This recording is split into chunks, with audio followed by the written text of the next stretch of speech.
is finally summer, and what better time than to take a garden tour and see what's growing on around here in the meadow. If it's your first time here and you're looking for one of those perfectly coiffed gardens where everything is done perfectly and nothing ever has weeds and nothing's ever dying, then you may want to turn around now. But if you want to see what it's like when you're getting real and cleaning up, come along with us and let's take a look at the garden. The bananas are such a highlight every time I make a tour. It seems like a really great day to take a look.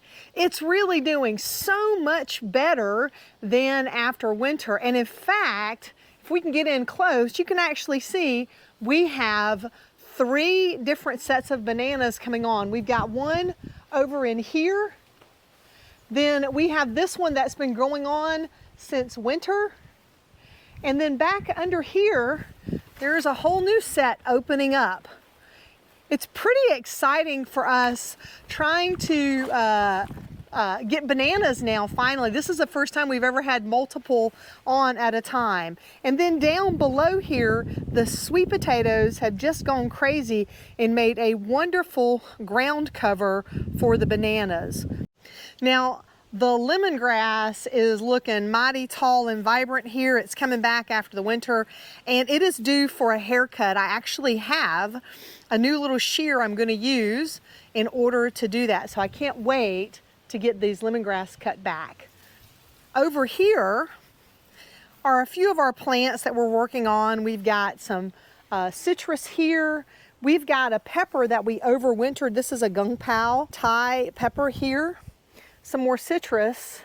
And here we have an experiment growing on. These are my sweet potatoes in a container, and I'm going to do a 1-year grow. Originally, I was going to do that as a 120-day grow, and I started in the winter. So now I've just decided we're going to let them grow for a year and see what we get. But here is what the experiment is.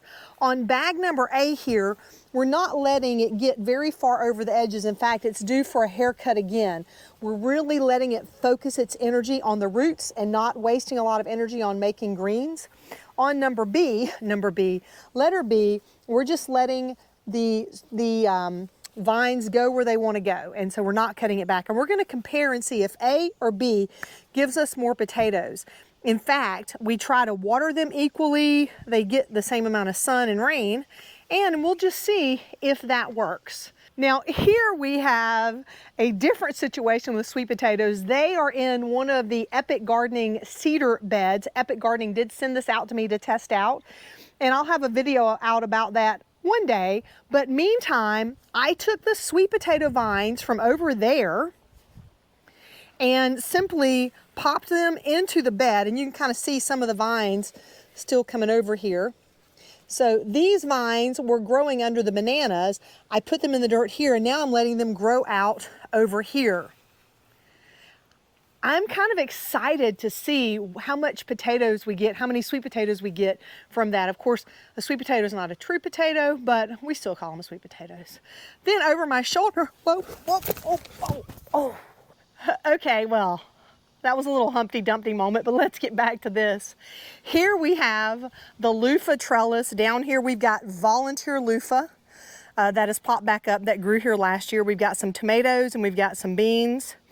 And in the middle, we have overwintered bell peppers. I'm really excited this year. We're actually letting them stay on longer and getting them to go to color and ripen up. That's really nice. And then I just grabbed a string and led that loofah, another volunteer, up into here. And you can hardly believe this has only been a couple of weeks since I did that. It's just kind of crazy. Over on this side, we have some more beans, some more tomatoes, more loofah. And in almost every bed now, I'm trying to plant 1 or 2 things of basil. We're getting more flowers because we want to encourage the pollinators. And this African basil, we're going to look at another one in a minute. This makes the pollinators crazy. It's so fantastic. Now, over here I have my birdies beds, and we added in the trellis in the middle, which I'm pretty excited about. This is where I planted out some beans and some okra right at the beginning of June. Unfortunately, I did not do a very good job keeping them watered it was very, very hot, and none of those came to fruition. So I planted some more. I had some beans left over, and so I have some Thai long beans that I've planted on each side here, and we've got the trellis. I've added in some basil. The tomatoes sort of all petered out. We've got a little marigold here, and we're just gonna keep on trying. Like I said, gardening is an experience, and you just keep learning and getting better. And I do have another video I'm working on about the mistakes that I've made this year. After 4 years of gardening on this property, I still screw things up pretty regularly, and I'll be sure to share that with you when it's available. I'll make sure I link that video over here for you. Over this way, we now have the potting station set up, the workstation set up, and we've got some of our things that are growing in grow bags here. Our taro is doing really, really well. I took it out of a garden bed and it seems to be pretty happy at this point. Here is the African blue basil. It is wonderful for the pollinators. Hopefully we can see some of these folks flying in and out of here. But it has an amazing smell to it. It's not really good for eating unless you like it super strong. I'm not sure even if it's an edible variety, but I assume it is. It's just very, very strong. And just bumping into it, you can just smell it everywhere, but it propagates super easy. I cut it off and hello, my friend. Hi. When I want to propagate it, I just cut a little bit off and I stick it in some dirt, and voila, we get more plants. Now let's head up to the patio. Over here, I have a gift from Mom. Thank you, Mom. It is a gooseberry tree. Then we have some crepe myrtles that we got to find a place for, a key lime, and this is betel, which Mom potted up for me as well. Betel can be used in recipes in substitute for grape leaves. It's used in stir fries. It's a very popular plant in Asian dishes, and so I'm excited to get this potted up and out into the garden, or out of the pot and into the garden, so that we can grow even more of it and start eating it. Over on the other side, we have our orange here. This one is a navel, as well as our kaffir lime. Now the kaffir lime is something we use in Thai cooking around here and for curries. Our green stalk now is officially the Leaning Tower of Thai basil. We have almost fully planted out with basil. We have basil that's left over from restaurants in the past. We have basil that's been cut off and just propagated, as well as all of the top layer were started with seeds from Epic Gardening. And it's the first time we have found a basil that is similar to what we get in the Vietnamese restaurants when we go to eat. And so the family is very happy that we now can cook all the darn curry we want without worrying about running out of basil. Over here, we still have our Birdie's patio bed. I overwatered these. It was holding in the water really, really well. Did a great job, and all my potatoes died off from just wilt and rot. And so it's kind of funny in this really big dry spell to overwater something. I didn't think that was possible, but I succeeded. Another winner for Michelle. Over here, we've got our dragon fruit. We've been cutting them back, and they're starting to put on some more growth. We fertilized them up a couple of weeks ago, and I'm really happy with, they're just really sort of starting to expand. And when we trimmed them back, we made a bunch of cuttings. So we're looking forward to expanding these, sharing them, and getting more dragon fruit growing. Over in this patio bed, we've got some shishito peppers and some onions. Some of the other seedlings I tried to start in here did not do well, and I suspect it's just all the heat we've had. Trying to keep things properly watered has been a little tougher. It took a really long time, but I'm very proud of what's growing on over my shoulder here on Orchard Row. Let's go take a look. When we last took a tour over here, none of these were in the garden beds. I've now set up these Birdie's garden beds. These were the L-shaped beds they had on sale last year at Epic Gardening. And now I've put all of these fruit trees in the garden bed because I didn't want to put them directly in the ground. Gives us a lot more growing space. I've added some native flowers. We have citrus. We have some blueberries here. And then in the other section, just past our elderberry here that we planted when we first moved in, we've got some more blueberries. And we've got another orange here, some more native flowers. I'm sorry, Myers lemon, not an orange. Myers lemon, Myers lemon. And this is a variegated lemon. I really fell in love with the leaf pattern.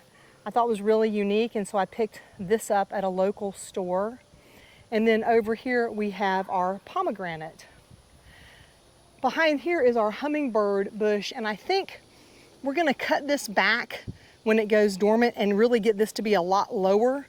I think it'll be happier because now it's really having to bend out really far to get to the sun. Then back over this way, we have a partially native garden. We've tried to plant natives in here, but there are a lot of things that are growing from the bird seed. And so like I didn't plant sorghum or millet or whatever that is, but I'm just letting it grow on back. The birds come in and eat, the squirrels come in and eat. There's a little wildlife refuge here. We are using some on-ground composting for any of the plants that I really don't want into the compost pile. In fact, and I know everybody has a different opinion about it, I don't really hot compost. I do a long compost because of where my compost pile is. So the things that are diseased or the things that have powdery mildew and stuff like that, I am letting them just go to rot over here away from the garden, but I'm also not tossing them to go to the landfill. Now over on the north side of the garden is probably where you can see some of the biggest changes happening. We're going to get in and take a look at all of these garden beds. First, we're going to start with the avocado because somehow I tend to forget the avocado. But we have avocados on, and we can see some of them are starting to turn. This is a Mexicola variety, and we're using this mesh. This, I think it is a plastic mesh, but it almost feels like a metal screen mesh. And we added this the other day, and we're hoping by keeping it all closed up like this, it didn't fit perfectly. I probably could have bought a bigger bag. Keeping it closed up like this, maybe we'll keep the raccoons and possums off of the avocado. Back over behind the avocado, we have one of our Vego beds here. We had some zucchini in here. I tried stalking it up, but boy, nobody ever told me how hard it is to grow zucchini. On this end, we have yellow pear tomatoes. These were a start from the nursery nearby. And then down in the bed, oh, wait, I have to show you this. You all recommended that I not let this hummingbird vine go crazy. Well, I keep pulling it out, and it just keeps giving me more. I can't seem to defeat it. And so when it gets about this size, I pull it out again, and I just keep potting it up. Hopefully I can share this love with folks who are interested. Then we have some beans in here. The tomatoes are up and all over the place. In fact, they've kind of fallen down, and I've left them to continue ripening, still attached. I actually covered it up. Maybe it'll put some roots in there to help itself out. Then check out this trellis in the middle. Like I gotta kind of scooch in here gently, but I mean, we've got tomatoes, and we have been eating tomatoes and sharing tomatoes and enjoying tomatoes. It has been awesome. It's really kind of fun to be able to walk around the garden and have snacks. If you've been on the channel, you know I like my garden snacks. They're so sweet. Like, I don't know. It was such a sad winter without homegrown tomatoes. It's nice to have this homegrown deliciousness again. Let's take a look at this bed. So, similar things going on over here. We've got the tomatoes obviously on the end, but check out the cucumber. And so this cucumber has been crazy. I want you to remember what this cucumber looks like, because I'm going to show you another one that was planted on the same exact day from seed. I want to show you the difference, because here I am using a drip irrigation system. This is the Garden Grid from Garden in Minutes, and this actually got a lot more water than I could get with hand watering. So you'll see when we get to the other garden bed what that's like.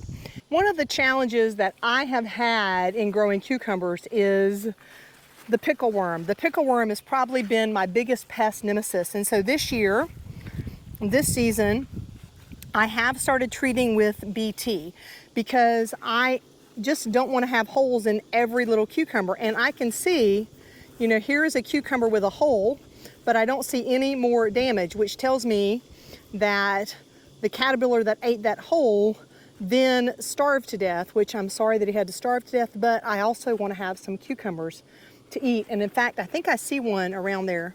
Let's take a look. Right in here. I saw one this morning. Now let's see if I can find it. Of course not. It's going to hide from me. Then we just have an empty bed here. We've got some Thai soldier beans from Baker Creek growing in there. I haven't decided yet what I'm going to put in here. This gets plenty of sun. Who knows? We'll figure it out. But this is one of my birdies beds. In fact, this is my original birdies bed, the one that has this pop off. The new ones, this doesn't pop off. So they have made an improvement on this little edging. Then down here, we have got peppers and basil. I don't have on gloves, so I'm not touching these leaves. So we have a ghost pepper and a Carolina Reaper. Here we have some Cajun bell peppers. These are little mini bells. They have been great in salads, and they've been really prolific. And then down all the way over here, we have Thai bird's eye peppers. And so they are very spicy, and we're excited to try those in some dishes as well. They've done very well. This was from a start. I think a lot of times, I mean, we know that growing from seed is very efficient, but this season I did not get my spring planting started when I wanted to, so I opted for starts, and I can tell you I've already made all of my money back on the starts. I mean, the tomatoes, I've probably harvested 5 or 6 pounds of tomatoes off of those vines, and those were with starts. We have had at least 3 dozen bell peppers, and so even though I didn't start these with seeds, it's still been a very good investment for my garden. This little fellow was just rolling by. We had a little bit of rain, so maybe they all popped out. I'm going to put him in the garden bed. A little dirt over him. Well, that's, oh, I just planted some Caesar. Let's put it in this one instead. Put a little dirt and let him dig on down. He can help out. Now, this garden bed is a little different. You can see that it's rectangular. This is from Garden in Minutes, and it included their grid system. They sent this out for me to test. I forgot to pull the plastic off, so if you see that, that's me. That's not recommended, but again, another imperfect garden tour. On the back, we have okra. We have a few things planted in the middle. I've got an eggplant starting there. And I'm going to actually start some in some seed trays, get that going. We have these gorgeous bell peppers, and these were from a start as well. And then over here we've got tomatoes that are finally starting to catch up.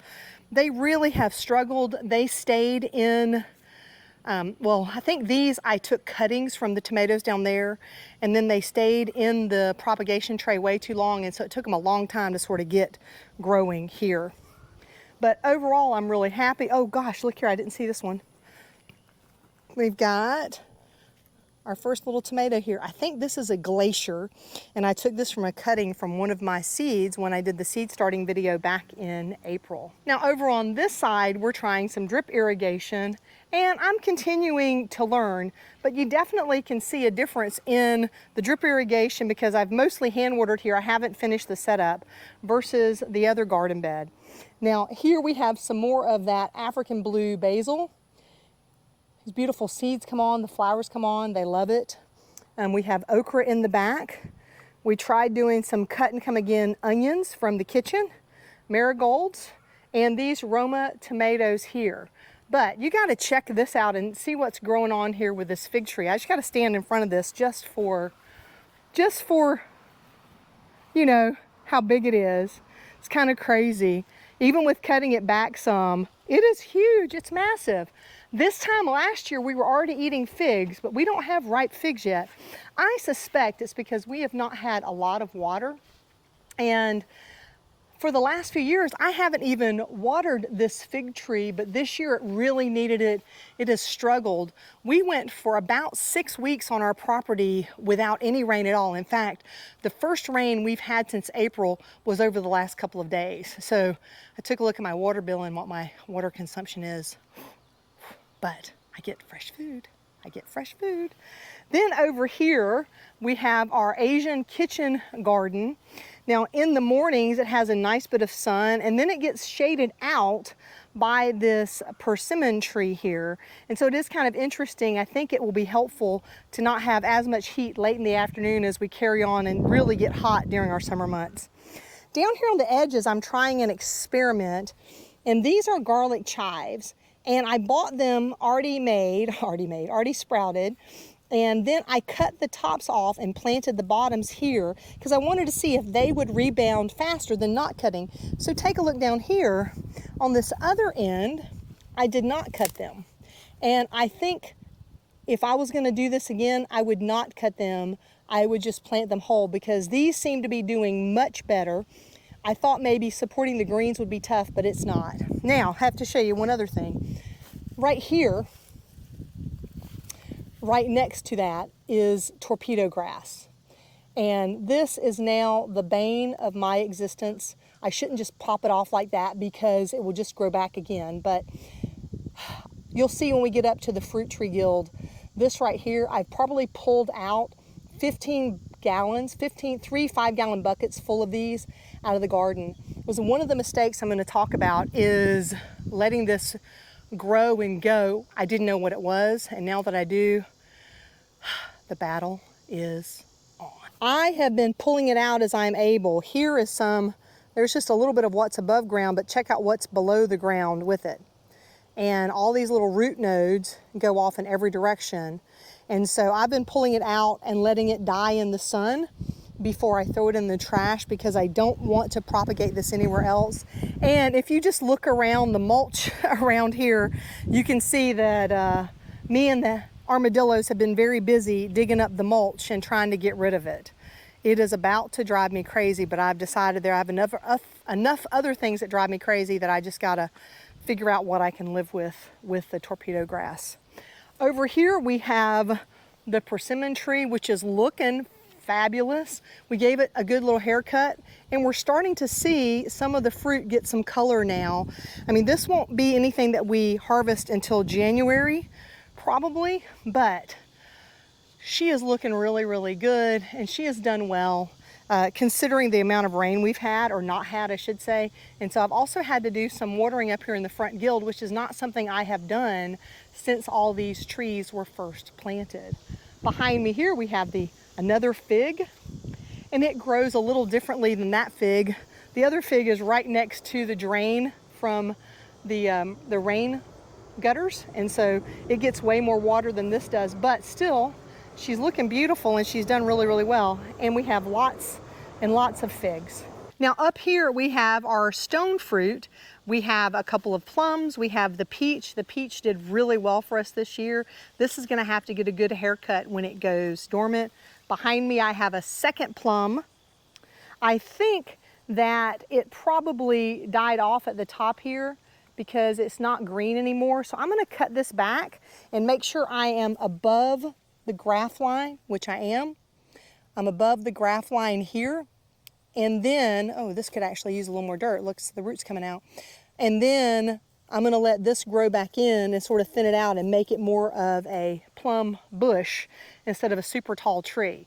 I'm trying to figure out how I make all of this stone fruit work in here together without infringing on one another, but at the same time to maximize the yield based on how I do the pruning. Then over here, I don't think I had this planted last time. This is a loquat. And it's funny, I couldn't plant anything here before because there used to be an overhead line that would run from here and over to the house. And so we didn't want to plant anything where that line would be messed up or be impinged on. Well, when the cable company came out last year and fixed my internet problems, they put that underground, and now I no longer have that problem. So we've got loquat here, and we're even trying to grow a little bit of pretties with the plumbago right here on the edge of the property. Now this is my Asian wing bean bed. This is a round bed from Vego Gardens, and in the middle you can see this salvia. It broke off over here, so I just shoved it all the way in. We'll see if that takes root. I've got a little bit of cabbage growing around the middle. It's not the right season for cabbage, but I did it to see if we could just get some more flowers going up here. And then the Asian wing beans I transplanted from the ground, and this one is doing okay, though I have to say the leaves look kind of peaked. I'm not sure what's going on with that, but I have since topped it off with some much better soil. I forgot to do my amending this year on this bed, but this one came back and I had another one that died, so I've planted some more seeds, and so now I have some more growing on there in this Asian garden bed. I will say one of the lessons I've learned, while I love this round trellis, I opted not to put string around it this year because I thought it looked kind of junky and I didn't like it, but it's really hard for everything to grab onto with the size of these pipes. And so what I am thinking about doing is going ahead and just wrapping this with some jute or something like that, something that it can get a little grippy to. And even for this cucumber here, I'm just using some Velcro plant ties to help lift it up to see if I can then encourage it to start wrapping around, and maybe it can start building on itself. The front pollinator bed is unimpressive at the moment. It was overtaken with clover. I thought I was happy about that, but changed my mind. So we've worked on getting this all cleaned up, and we're gonna do some new planting up here just as soon as I figure out what that's gonna be. Up front, we have these little flower boxes that we put in last year just to make it a little nicer up in this area.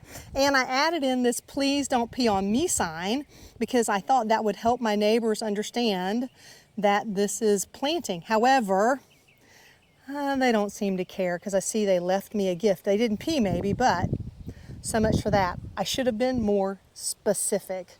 And then finally, we have this beautiful tabibua tree. This is just nothing but for pretty pretties. It is something that my wife wanted to have, and for a couple of months it has pretty yellow flowers on it. It survived the winter. We weren't sure that it would, so I'm happy to report that she is looking good. And it wouldn't be a complete tour without showing you the new plants that are going to be growing on around here. So down back behind Orchard Row, we now have they were bare roots, so I've just put them in grow bags and buckets for now. We have some grape, and I have 3 females and 1 male. We have raspberry. We've got 2 nectarines. This is a pawpaw that I already had back here. My other pawpaw died, so I've got to get a matching set for that one. We have more loquat back here that Mom potted up for me. Thank you, Mom. We've got 1 more raspberry. And then the lime was already here as well as the other loquat, but it was a great opportunity. It was the end of season sale over at Tai Tai Nursery, and it seemed like a great time to expand the garden while things were at a better price. And that, my friends, is what's growing on here in the meadow in June 2024. So tell me down in the comments what's growing on where you live. I know that in a lot of places it's now just getting really going up north, whereas down in the south we're kind of in an in-between now and starting to think about our fall gardens, which is kind of funny. But we're going to have lots more content coming out. We're going to keep on growing here in the meadow and lots of fun things happening. If you want to see other videos from the channel, be sure to check this out over here. YouTube's going to show you the one that it thinks is best for you. Until next time, my friends, remember to drink plenty of water, wear that high quality sunscreen, be careful when you're walking around the garden, no Humpty Dumpty moments, and have a fantastic day.